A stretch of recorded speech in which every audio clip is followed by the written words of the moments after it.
Chapter 14 of Genesis.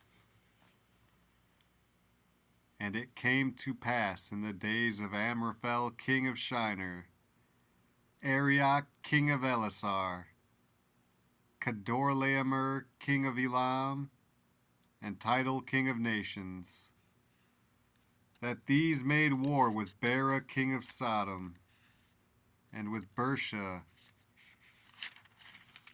king of Gomorrah, Shinab king of Admah, and Shemeber king of Zeboim, and the king of Bela, which is Zor.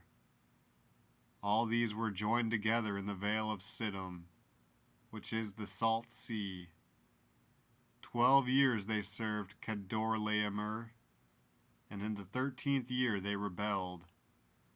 And in the 14th year came Kedorlaomer, and the kings that were with him, and smote the Rephaims in Ashtaroth Karnaim, and the Zuzims in Ham, and the Emims in Sheva Kirithaim, and the Horites in their Mount Seir, unto El Paran, which is by the wilderness.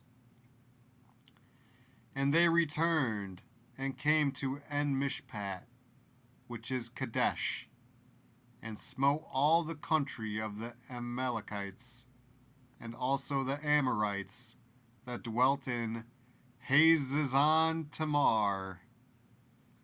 And there went out the king of Sodom, and the king of Gomorrah, and the king of Admah, and the king of Zeboim, and the king of Bela, the same as Zor.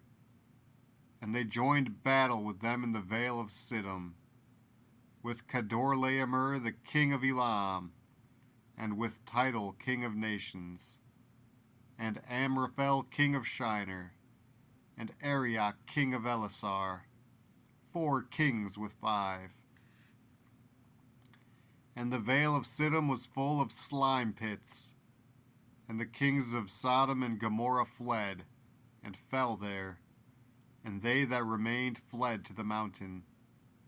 And they took all the goods of Sodom and Gomorrah, and all their victuals, and went their way.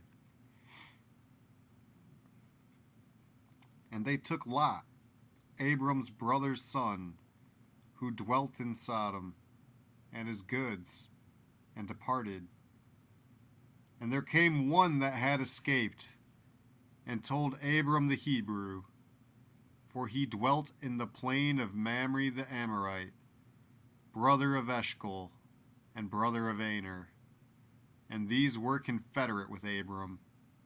And when Abram heard that his brother was taken captive, he armed his trained servants, born in his own house, 318, and pursued them unto Dan. And he divided himself against them, he and his servants, by night, and smote them, and pursued them unto Hobah, which is on the left hand of Damascus. And he brought back all the goods, and also brought again his brother Lot, and his goods, and the women also, and the people. And the king of Sodom went out to meet him after his return from the slaughter of Kedorlaomer, and of the kings that were with him, at the valley of Sheva, which is the king's dale. And Melchizedek king of Salem brought forth bread and wine, and he was the priest of the Most High God. And he blessed him, and said, Blessed be Abram of the Most High God, possessor of heaven and earth. And blessed be the Most High God, which hath delivered thine enemies into thy hand. And he gave him tithes of all. And the king of Sodom said unto Abram, Give me the persons, and take the goods to thyself. And Abram said to the king of Sodom, I have lifted up mine hand unto the Lord, the Most High God, the possessor of heaven and earth, that I will not take from a thread even to a shoe latchet, and that I will not take anything that is thine, lest thou shouldest say, I have made Abram rich. Save only that which the young men have eaten, and the portion of the men which went with me, Aner, Eshcol, and Mamre. Let them take their portion.